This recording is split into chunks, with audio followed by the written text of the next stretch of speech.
नमस्कार। आज समाचार पत्रों की सुर्खियों के साथ मैं फरहीन। प्रदेश के सरकारी स्कूलों में कक्षा 3 से एआई पढ़ेंगे विद्यार्थी। शिक्षा विभाग ने अगले सत्र से तैयारी शुरू करने का जारी किया आदेश। पहले अध्यापकों को किया जाएगा प्रशिक्षित, पढ़ाई करना होगा आसान। विकसित भारत के लिए असंगठित क्षेत्र में सुधार जरूरी। नीति आयोग ने भारतीय जीडीपी में 50% हिस्सेदारी वाले क्षेत्र में सुधार के लिए केंद्र सरकार को दिया रोड मैप। वर्ष 2024 से 2029 तक 4 चरणों में सुधार लागू करने का सुझाव। एआई से जोड़ने पर कामगारों की आय में वृद्धि का जताया भरोसा। भारत ब्रिटेन व्यापार समझौते से निर्यात और निवेश बढ़ेगा। दोनों देशों में 24 जुलाई 2025 को हुआ था मुक्त व्यापार समझौता। 99% भारतीय निर्यात को शुल्क मुक्त बाजार मिलेगा। जीएसटी कटौती का लाभ उपभोक्ताओं तक पहुंचाना सुनिश्चित बनाएं, कहा मुख्य सचिव अटल डुल्लू ने। खुदरा मूल्य को संशोधित करें, पुराने स्टॉक पर भी नई कीमतें दर्शाएं। सरकार इन सुधारों को पूरी प्रतिबद्धता के साथ लागू कर रही है। राष्ट्रीय राजमार्ग पर नरसू में अमृतसरी हवेली सहित 3 दुकानें धराशायी। प्रभावित क्षेत्र में था कुल 10 इमारतों का एक बड़ा कॉम्प्लेक्स। 3 इमारतों को पहुंचा नुकसान, मालिकों की बड़ी परेशानी। जम्मू कश्मीर में डेंगू के मामले लगातार बढ़ रहे हैं। इस साल अब तक हुए डेंगू के टेस्ट में पॉजिटिविटी दर 9.8% तक पहुंच गई है। प्रदेश में अक्टूबर के दूसरे सप्ताह तक डेंगू के 1771 मामले आए हैं। सबसे ज्यादा मामले 755 जम्मू जिले से हैं। अब तक कुल 18,127 टेस्ट हुए हैं। वहीं जम्मू नगर निगम द्वारा डेंगू चिकनगुनिया पर रोकथाम के लिए फॉगिंग अभियान भी तेजी से जारी है। अफगानिस्तान ने लिया बदला, 58 पाकिस्तानी सैनिक मारे। अफगानिस्तान की तालिबान सरकार ने पाक की 25 सैन्य चौकियों पर भी कब्जे का किया दावा। पाकिस्तान ने भी अफगानिस्तान के 200 से ज्यादा सैनिकों व आतंकियों को ढेर करने की बात कही।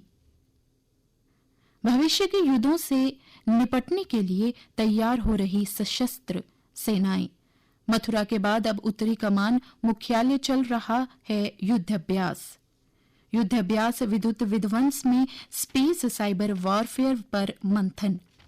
संचार अवरोध, साइबर हमलों से निपटने का दिया जा रहा प्रशिक्षण। अब कुछ अन्य समाचारों के साथ मेरी सहयोगी शिवांगी।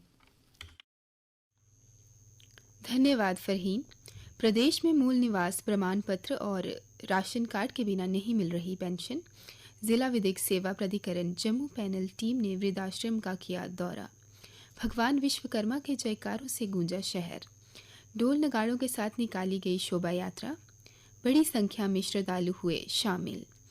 डुग्गर उत्सव का आयोजन आज से जीसीडब्ल्यू गांधीनगर में होगा 2 दिवसीय उत्सव। विभिन्न प्रतियोगिताएं होंगी आयोजित। बिखरेंगे कला और संस्कृति के रंग। राजौरी में आतंकियों के साथ मुठभेड़ में 5 दिन बाद उत्तरी कमान के लेफ्टिनेंट जनरल प्रतीक शर्मा राजौरी पहुंचे।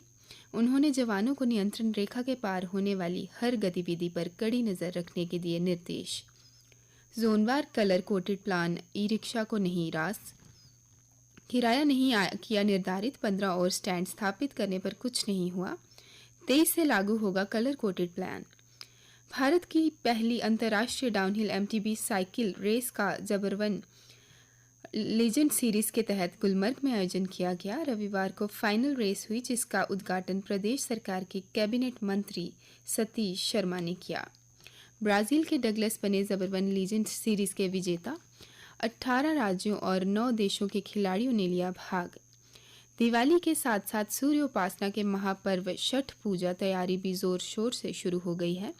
बड़ी ब्राह्मणा सिडको मैदान में महोत्सव के लिए अनुमति। जगटी कॉलोनी में महिलाओं का संगठन अथरूट विस्थापित। कश्मीरी हिंदू महिलाओं के लिए आत्मनिर्भरता की नई राह खोल रहा है। सेवा भारती की पहल पर जगटी में 400 महिलाएं ले रही प्रशिक्षण। साबुन, कश्मीरी कहवा, कपड़े के उत्पादन से बन रही स्वावलंबी। और अब खेल समाचार। मलेशिया में आयोजित सुल्तान ऑफ जौहर कप में भारत की जूनियर हॉकी टीम ने लगातार दूसरी जीत दर्ज की। भारतीय टीम ने न्यूजीलैंड को 4-2 से हराया। भारतीय टीम का अगला मुकाबला चिर प्रतिद्वंदी पाकिस्तान से मंगलवार को होगा।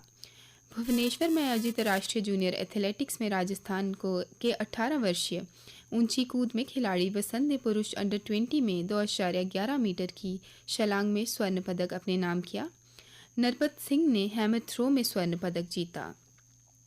जम्मू कश्मीर की टीम रणजी के लिए तैयार। 15 अक्टूबर को पहला मुकाबला मुंबई के साथ श्रीनगर के शेर कश्मीर स्टेडियम में होगा।